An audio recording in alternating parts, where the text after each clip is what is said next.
lebih. Pisan Pak. Haleluya. Amin. Kenapa gembala orang yang dianggap kotor, orang dianggap najis, tidak didatangi oleh para pemimpin, padahal pekerjaan mereka begitu mulia? Tahu pekerjaan para gembala? Menyiapkan persembahan di bait Allah. Waktu Yesus lahir, malaikat-malaikat itu bilang sama mereka dengan bahasa sehari-hari, semua jerih juang kalian untuk mempersiapkan persembahan di bait Allah hari ini berakhir. Mengapa? Karena hari ini telah lahir bagimu juru selamat, Kristus Tuhan di kota Daud. Dia anak domba Allah yang sesungguhnya. Lukas 2 ayat 15. Setelah malaikat-malaikat itu meninggalkan mereka dan kembali ke surga, gembala-gembala itu berkata seorang kepada yang lain, marilah sekarang kita pergi ke Bethlehem untuk melihat apa yang terjadi di sana, seperti yang diberitahukan Tuhan kepada kita. Temanya, marilah sekarang kita pergi ke Bethlehem. Malemo ko mimae tamale lako Bethlehem. Kalau kami, lebih, pisan Pak. Haleluya. Amin. Mari sekarang kita pergi ke Bethlehem. Diucapkan oleh para gembala. Gembala-gembala itu, mereka menjaga kawanan domba di padang Efrata. Pertanyaannya, kenapa malaikat mengunjungi para gembala di padang Efrata? Kenapa malaikat tidak mengunjungi para imam di bait Allah? Karena orang gembala-gembala itu pada zaman itu dianggap orang yang hina, orang miskin, tidak punya rumah, karena tinggal di gua-gua, tempat di mana mereka jaga para domba. Mereka sering ribut. Kenapa? Karena rumput-rumput di padang Efrata terbatas. Domba-dombanya banyak. Cuma satu hal yang baik dari para gembala. Mereka tidak melakukan masaum. Hanya orang Toraja. Siapa yang suka sabung ayam? Yang suka sabung ayam angkat tangan. Boleh kami. Polopi. Pisan Pak. Yang sabung ayam bertolak. Karena kau tidak punya prik kebinatangan. Kalau kita sudah diadu-adu, suami istri sudah bakarahi, hamba-hamba Tuhan mulai ribut tentang rumput para domba, jangan lagi kau adu-adu ayam lagi. Gembala-gembala jaga kawanan domba. Jaga supaya dombanya gemuk. Supaya dombanya jangan diterkam oleh binatang buas. Binatang buas itu sekarang sedang hidup di masyarakat. Dia datang dalam bentuk narkoba. Dia menyerang domba-domba itu. Karena para gembala sedang sabung ayam. Para gembala sedang duduk di ruang-ruang rapat yang ber-AC. Tapi domba-domba ada di penjara. Domba-domba mabuk. Domba-domba kehilangan jalan. Tapi saya bersyukur kepada Tuhan. Orang Toraja itu orang baik-baik. Tidak ada yang bilang amin kah? Di mana ada orang Toraja, pasti ada gedung gereja. Saya di Afrika ketemu orang Toraja bangun gereja. Datang ke Belanda ketemu orang Toraja. Datang ke Kalimantan Timur di Sangatta, 3 gedung gereja orang Toraja. Datang ke Wamena, ada orang Toraja. Oksibil, ada orang Toraja. Gedungnya luar biasa. Tapi yang masuk gereja cuma mama dan anak-anak. Bapak-bapak itu dan cuma main judi, sabung ayam, mabuk. Tapi saya percaya pastor di Konawe ini pria-prianya baik-baik semua. Amin. Mana Bapak Ketua? 2 bulan lalu saya retreat di sini dengan pemuda gereja Mahanaim. Sempat ketemu dengan Bapak Ketua. Mari kita ke Bethlehem. Bethlehem ada apa? Bethlehem itu adalah tempat di mana Raja Daud diurapi Samuel. Bethlehem itu tempat Rahel dimakamkan. Bethlehem itu artinya rumah roti. Tempat di mana orang mendapatkan kehidupan. Dan di sana Yesus lahir. Haleluya. Biole kami. Palapi. Pisanta. Kenapa gembala-gembala yang mendapat lawatan dari Tuhan? Karena gembala-gembala itu dianggap orang-orang yang hina. Di masyarakat Yahudi, gembala itu kelas rendah. Kenapa disebut rendah? Karena mereka itu tinggal di padang Efrata. Mereka itu kotor, najis, karena hukum Taurat mengajarkan kalau makan harus cuci tangan. Mereka itu kurang cuci tangan. Nah, pria-pria orang Toraja itu banyak yang makan tidak cuci tangan. Makanya Tuhan lawat dorang. Bilang amin. Yesus itu bisa nggak datang langsung jadi Yesus 30 tahun? Bisa nggak? Bisa. Tuhan bisa bikin apa saja. Tapi Yesus mesti datang melalui kandungan Maria. Maria itu dia perempuan dari Rembon. Mana orang Rembon angkat tangan? Itu Maria dari sana. Cuma dia laki, Yusuf itu orang Tolaki.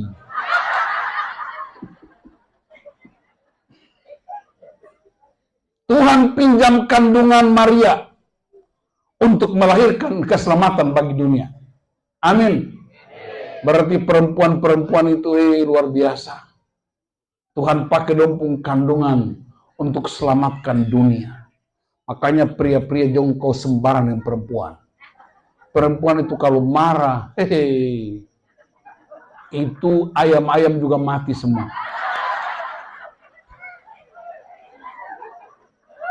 Bapak-bapak, jadi kalau perempuan sudah mulai marah-marah, berlaku seperti Yusuf. Yusuf datang peluk Maria dari belakang. Dia bilang, Maria, I love you Maria. Ada bapak satu orang tua aja, dia bilang begini, Bapak Pendeta, dulu saya suka peluk saya punya istri. Kenapa? Sekarang nggak bisa. Dulu dia pinggang itu seperti gitar Spanyol. Sekarang saya punya istri pinggang seperti mimbar gereja Protestan. Jadi saya terkuat polo lagi. Tidak mau peluk istri tapi anak 5. Jadi bapak-bapak, kalau mama mulai marah-marah, ingat, Yusuf diam di tempat. Dia merenungkan, Tuhan, ini perempuan dari Rembon ini. Sekalipun dia cerewet Tuhan, tapi dari kandungannya lahir anak-anak yang akan memberkati bangsa-bangsa. Mereka ada yang tinggal di Oksibil, ada yang tinggal di Sangatta, ada yang tinggal di Ambon, ada yang tinggal di Toraja, ada yang tinggal di Konawe Selatan. Mereka menyebar ke segala tempat dari kandungan seorang perempuan. Dan itu Maria. Tadi Maria WA saya. Betul. Dia bilang, Bapak Pendeta, tolong kasih tahu perempuan-perempuan Toraja yang lagi ikut Natal itu. Bilang apa pada orang? Jangan terlalu banyak menangis. Jangan cerewet. Karena Amsal 31 bilang, perempuan itu seperti kapal saudagar Saya cari-cari Alkitab, Amsal 31. Istrimu seperti kapal saudagar. Saudara tahu kapal saudagar?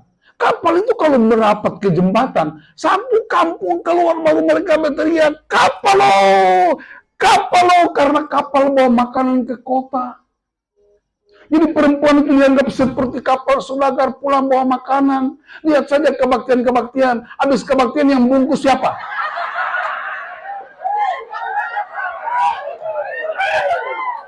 Dari kami! Tapi perempuan-perempuan itu luar biasa. Ya.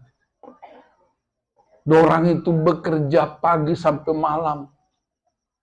Kadang-kadang dorang lapar, dia tidak makan, yang penting anaknya makan. Dia bangun lebih cepat, tidur paling malam. Hanya untuk urus laki-laki satu yang terkejut.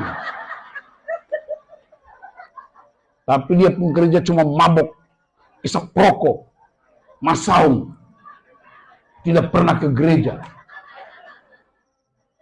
Jadi malam ini saya berdoa supaya pria-pria Toraja jadi berkat buat kabupaten kita. Amin. Bagaimana caranya? Kau masuk gereja. Rajin ke gereja. Hadiri persekutuan-persekutuan. Hentikan kekerasan dalam rumah tangga. Kelahiran Yesus artinya damai di bumi. Amin. Merayakan Natal artinya hentikan kekerasan dalam rumah tangga. Rayakan Natal artinya tidak boleh lagi ada darah yang tertumpah. Orang Toraja itu pun nama Alkitab semua. Matius, mati misterius. Markus, makelar kasus. Lukas, lupa kasus.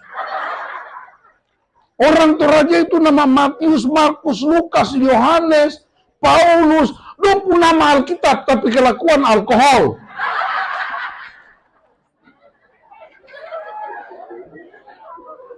Tapi Toraja-toraja yang di Kastor ini dong baik-baik semua. Amin.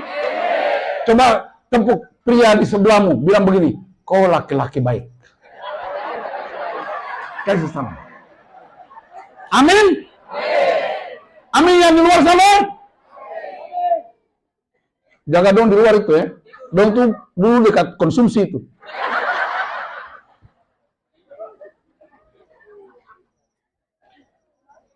Maria ketika mendengar berita bahwa engkau akan melahirkan seorang anak laki-laki, Maria bilang, mana mungkin? Saya belum punya suami. Malaikat bilang, jangan takut. Pekerjaan Roh Kudus. Maria langsung dia bilang, kuresumanga. Amin. Berarti kandungan perempuan dipinjam Tuhan untuk selamatkan sebuah bangsa, bahkan dunia. Waktu Yesus lahir setelah 2 tahun, Herodes bunuh anak-anak kecil, usia 2 tahun ke bawah. Hanya untuk mematikan Kristus, putra Natal itu, tidak ketemu, kasih mati semua anak-anak. Jadi di satu sisi kita rayakan Natal luar biasa. Salah satu perayaan Kristen yang amat populer di dunia dan tidak ada saingannya, yaitu perayaan Natal. Tapi ingat, 2 tahun kemudian, perempuan-perempuan semua meratapi kota. Mereka menangis karena anak-anak mereka dibunuh oleh Herodes. Puji Tuhan, Herodes itu bukan orang Toraja. Bukan juga orang Tolaki.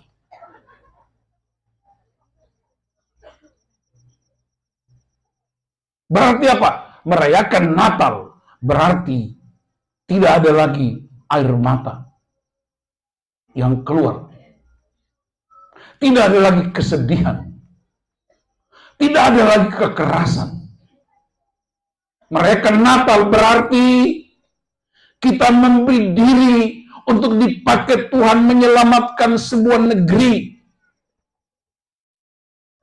Ada keluhan para pemimpin di kota ini, anak-anak muda narkoba, Anak-anak muda free sex, anak-anak muda ikut terlibat dalam praktek-praktek judi online. Kenapa terjadi begitu? Bukankah orang tua mereka itu orang-orang yang luar biasa? Nih saya mau cerita satu kisah. Satu kali ada seorang panglima, jenderal bintang 2. Dia dipindahkan dari Jakarta ke Semarang. Waktu itu sekitar tahun 60-an. Belum ada handphone. Hanya surat menyurat. Anak gadisnya umur SMA kelas 3 ikut pindah ke Semarang. Ini kisah nyata. Tapi anak gadisnya itu sudah punya pacar. Pacarnya di Jakarta. Dia pindah ke Semarang. Nah, mereka bersurat-suratan. Hampir 1 minggu, 2-3 surat. Isinya, I love you so much forever. Apa bahasa Toraja? Kuraiko. Meoli kumi. Pacarnya di Jakarta kirim surat, isinya I love you. Balas lagi I love you. 1 minggu 3 surat. Yang antar surat itu tukang pos. Karena belum ada gadget, belum ada teknologi internet. Setelah anak gadis itu lulus SMA, dia nikah dengan seorang pria, yaitu tukang pos. Nikah dengan siapa? Tukang pos. Karena ada semacam pepatah, dari mana datangnya lintah, dari sawah turun ke kali. Kok nggak ada yang bilang cakep? Ulang, dari mana datangnya lintah, dari sawah turun ke kali. Dari mana datangnya cinta, dari mata turun ke hati. Kau cuma tulis surat, tapi yang ketemu muka dengan muka tukang pos. Pendeta-pendeta cuma khotbah dari mimbar, tapi yang kunjungi anggota jemaat itu narkoba. Yang kunjungi anggota jemaat itu judi. Yang kunjungi anggota jemaat itu free sex. Jangan kira mimbar ini hebat, lebih hebat lagi. Apalagi dong mimbar itu bisa retreat di dalam. Jadi kita cuma khotbah, ceramah, tapi yang datang ke rumah-rumah anggota jemaat, yang datang menjumpai anak-anak muda, siapa? Narkoba. Itulah sebabnya siapa yang sering berkunjung, dia menjadi penguasa. Siapa yang sering datang ketemu mereka. Jadi kejahatan gereja ialah tidak pernah menjumpai mereka. Kita berharap ada perubahan.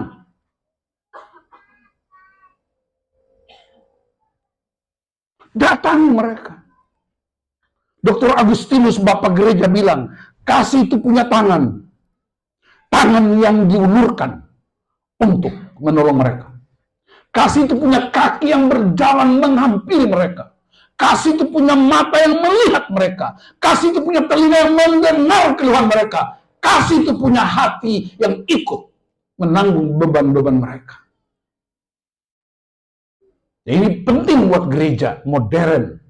Saya tahu saudara semua orang Toraja, tapi saya juga tahu Anda orang Kristen. Mari kita mulai. Rayakan Natal berarti perkunjungan. Malaikat-malaikat di sorga menurut laporan Wahyu, kitab Wahyu, malaikat itu banyaknya seperti bintang di langit. Waktu Yesus lahir dong, semua turun paduan suara massal di padang Efrata. Konser sorgawi di bumi. Penontonnya gembala-gembala yang hina, yang bau kambing, bau domba, yang bau itu rumput-rumput, yang belum mandi berhari-hari. Dan mereka disapa oleh Tuhan. Apa pekerjaanmu? Anda seorang tukang ojek? Anda seorang sopir angkot? Anda seorang ibu rumah tangga yang sedang jualan pulsa? Apapun profesimu, apapun pekerjaanmu, Tuhan lawat engkau di tempatmu. Tuhan tidak memilih siapa yang dikasihi, dia memilih mengasihi. Engkau bukan gembala domba, tapi engkau sedang bekerja untuk menghidupi keluargamu. Ada lawatan Tuhan di sana. Sadarlah bahwa Tuhan melawat saya. Sadarlah saya hidup sampai hari ini karena Tuhan. Melalui kandungan seorang wanita. Sadarlah bahwa saya hari ini berdiri sampaikan firman Tuhan. Karena Bapak saya pernah didik saya. Dia naik sepeda motor, kena hujan, kena panas. Sepatunya cuma satu, baju seadanya. Yang penting anaknya jadi. Itu kan gaya hidup orang Toraja, bukan? Orang Toraja itu merantau. Makanya lihat tuh muka ini, muka-muka rantau semua. Coba lihat kiri kan dia muka rantau. Saya ketemu banyak orang Toraja. Saya sampai di Afrika ada seorang yang di kedutaan.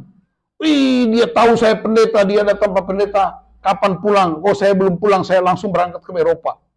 Kalau begitu kita kopi dulu. Dia kasih keluar kopi Toraja. Bukan hanya orang Toraja yang merantau, kopinya juga ikut merantau. Kayak minum kopi. Dia bilang, Pak Pendeta sebelum berangkat doakan saya dulu. Saya doakan dia. Saya pulang dia kasih amplop persembahan. Orang Toraja di sini doakan orang tidak pernah kasih apa-apa. Bertobat. Pendeta sudah doakan tidak pernah kasih. Nanti kalau dong sudah salah, sudah sakit baru mulai cari pendeta. Biasanya orang dari Pangala itu.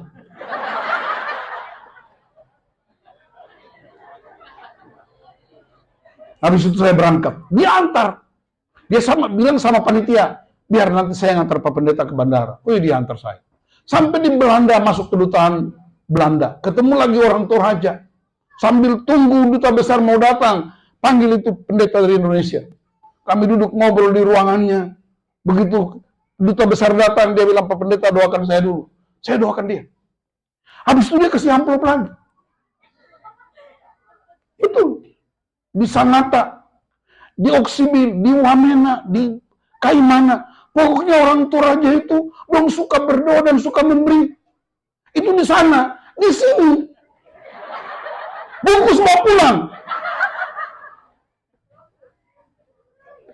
Saya rasa itu sebagian besar dari Talung Lipu. Mari kita jadi berkat di kota kita. Bilang amin. Mama-mama, jadi berkat buat kota kita. Bapak kalau pergi kerja, mama doa. Karena ada lagunya, di doa ibuku, namaku disebut. Ada satu wanita yang melahirkan 21 kali dari satu suami. Ya, abad 18. Belum ada teknologi canggih. Anaknya 7 atau 8 meninggal. Tinggal di Eropa, daerah Inggris, daerahnya dingin, pekerja keras. Orang-orang Kristen berjuang untuk hidup. Perempuan ini bernama Susana Wesley. Suaminya namanya Samuel Wesley. Dia urus anak-anak yang besar ke sekolah, pagi-pagi udah urus anak-anak kecil, dia siapkan semua sarapannya, jam 10 pagi dia masuk ke dalam kamarnya dan dia tulis, don't disturb, jangan ganggu mama. Karena apa? Mama sedang berlutut di hadapan Tuhan. Dan dia bilang begini, setiap hari aku memandikan suamiku dan anak-anakku dengan air mataku di hadapan Tuhan. Apa yang terjadi? 2 anaknya yang terkenal di dunia, John Wesley, penginjil yang memenangkan jutaan jiwa, dia dirikan gereja Metodis. Anak yang kedua, Charles Wesley, yang mengarang lagu-lagu yang kita nyanyikan di berbagai kegiatan ibadah. Dampak lutut seorang perempuan. Sekarang perempuan-perempuan sekarang dong tidak berdoa. Dong nonton film India, film Korea. Sampai dong rambut seputih, pergi cat rambut lagi. Saya kasih tahu ya, mama tua jangan cat rambut. Rambut putih mahkota kemuliaan. Kalau kau pergi cat rambut hitam, mulai tidak kuat, jalan terbungkuk-bungkuk. Lalu bilang, Tuhan tolong saya tidak kuat lagi. Tuhan bilang, kau masih kuat itu. Dan tahu dari mana? Kau rambut masih hitam itu. Kita ini orang-orang Kristen ini banyak yang sudah palsu. Betul. Kita semua palsu. Rambut palsu, gigi palsu, alis mata palsu. Mudah-mudahan tidak ada suami palsu, istri palsu. Semuanya sandiwara. Kekristenan kita itu banyak sandiwara. Satu kali di daerah Pangala itu ada Natal. Dorang bikin drama Natal. Satu perempuan jadi Maria, satu jadi Yusuf. Di panggung. Malaikatnya itu turun dari balkon. Yo. Malaikat itu dia rantai. Ya dia latihan. Pendeta bilang, kalau ada dengar narasi, maka Allah mengutus malaikat Gabriel berjumpa dengan Maria. Itu malaikat meluncur dari balkon. Itu gereja Protestan itu kan ada balkon di belakang itu. Dia meluncur sampai depan Maria. Dia pegang Maria. Dia bilang, Maria jangan kau takut. Sebab kandunganmu dari Roh Kudus. Latihan 3 bulan. Begitu tanggal 24 Desember malam habis khotbah. Lampu dipadamkan. Musik mulai bunyi. Narasi. Maka Allah mengutus malaikat Gabriel menjumpai Maria. Waktu latihan tidak pakai sayap. Jadi dia meluncurnya itu datar. Ini malaikat ini hitam. Maria begitu bilang sama Yusuf, kakak, itu malaikat kapan Niki?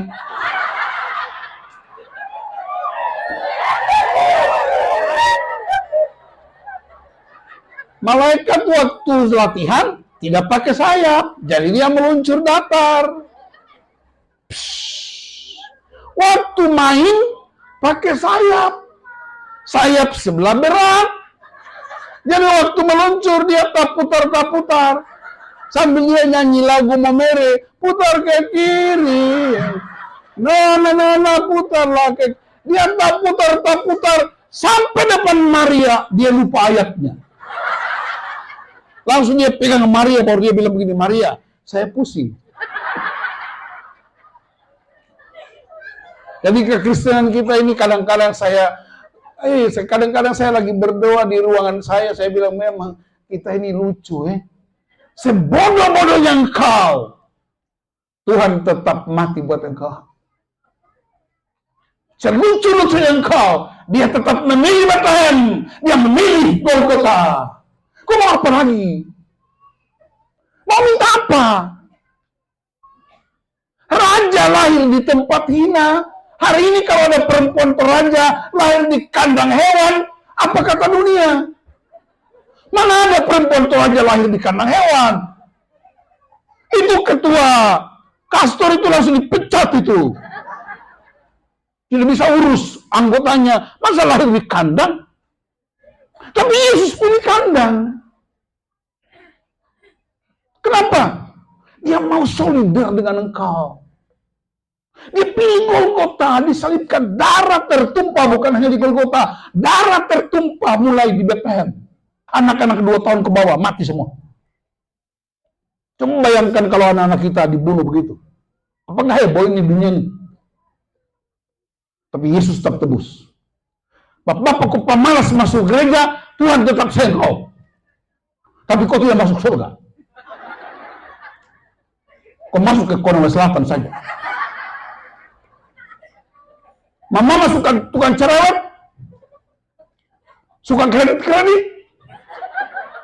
Sudah tahu laki punya gaji tidak besar, tapi kredit terus. Tetap Tuhan mati buat kau. Kalau begitu mari berubah cara pandang kita. Tuhan mati buat saya waktu saya masih berdosa. Roma 5 ayat 8. Tuhan mengasihi kita. Dia mati buat kita waktu kita masih berdosa. Hebat sekali Tuhan itu.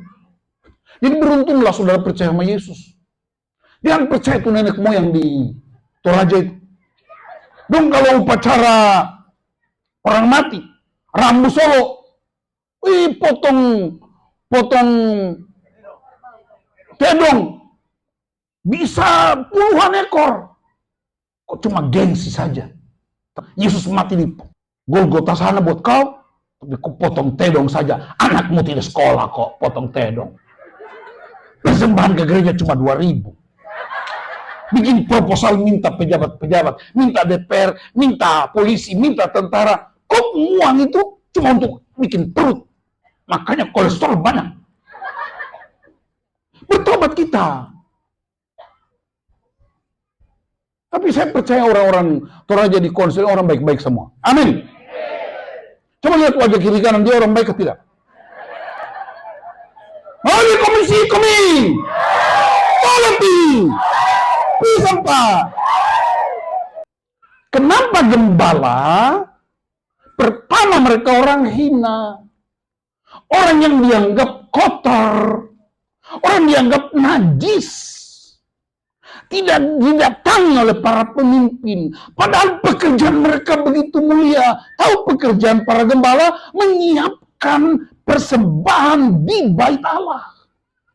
Domba-domba yang dilatih atau dirawat, dipelihara di padang Efrata, tujuannya cuma satu, dibawa ke bait Allah supaya orang-orang yang datang beribadah mempersembahkan kurban kepada Tuhan. Hewannya disembelih, darah ditumpahkan untuk pengampunan dosa, tubuhnya dibakar. Itu ibadah rutin orang Yahudi. Berarti orang-orang gembala ini orang penting tidak? Penting, sebab kalau tidak ada persembahan di bait Allah, ibadahmu sia-sia. Maka waktu Yesus lahir, malaikat-malaikat itu bilang sama mereka dengan bahasa sehari-hari, semua jeri juang kalian untuk mempersiapkan persembahan di bait Allah hari ini berakhir.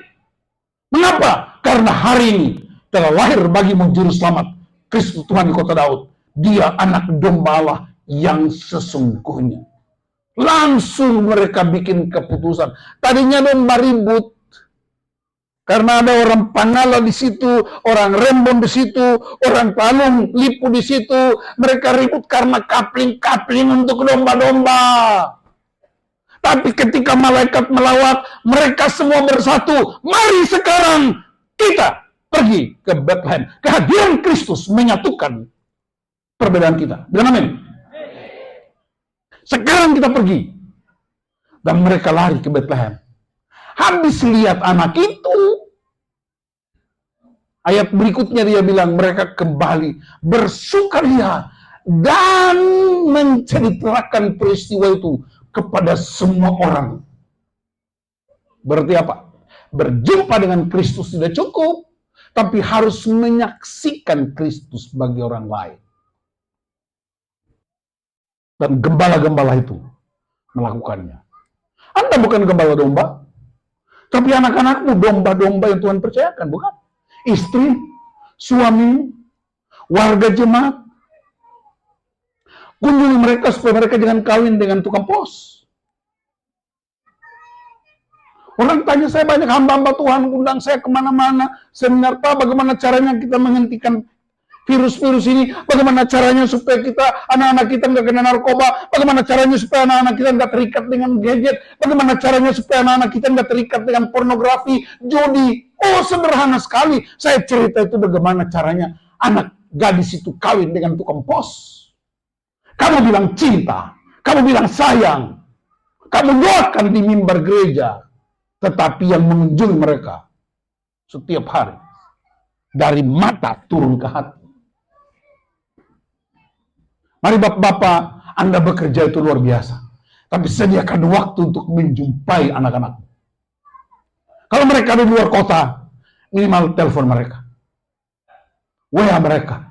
Video call dengan mereka. Mereka merasa bahwa papa saya masih perhatikan saya. Cukup membuat dia punya keputusan untuk menghindari semua kebohongan. Itu gembala-gembala dihina, tidak penting buat para imam. Gembala-gembala tidak dilirik sama sekali. Padahal sumbangan mereka untuk membangun spiritualitas di gereja itu luar biasa. Mereka tidak disapa imam-imam, mereka tidak disapa oleh ahli Taurat, mereka tidak disapa oleh raja, tapi sumbangan mereka untuk membangun spiritualitas umat luar biasa. Disitulah Allah lawat mereka. Marilah perayaan Natal malam ini, saya mendorong kita semua, bapak, mama, bapak, ibu, orang dewasa, jabatan apapun, Tuhan kasih pesan ini dan segera ambil keputusan. Marilah sekarang, katakan sekarang. Artinya apa? Jangan tunda. Lukas 2 ayat 11, hari ini telah lahir bagimu juru selamat, yaitu Kristus Tuhan di kota Daud, di kota Kendari, di kota Toraja. Kapan hari ini? Dia bukan hanya hari Minggu, bukan hanya 25 Desember, bukan hanya Paskah, 24 jam 1 hari dia berkuasa. 1 Januari sampai 31 Desember. Makanya di rumah kami pohon Natal tidak pernah padam. Dia hidup dari 1 Januari sampai 31 Desember. Untuk mengingatkan kami bahwa Yesus bukan Yesus tanggalan. Dia bukan hanya tanggal tertentu, hari tertentu. Dia tiap hari 24 jam. Dia berkuasa melindungi kita, menyertai kita. Untuk sadar bahwa Tuhan itu lahir buat saya. Mati buat saya. Boli komi! Kolopi! Pisan pa! Amin! Coba salam kiri kanan bilang selamat Natal.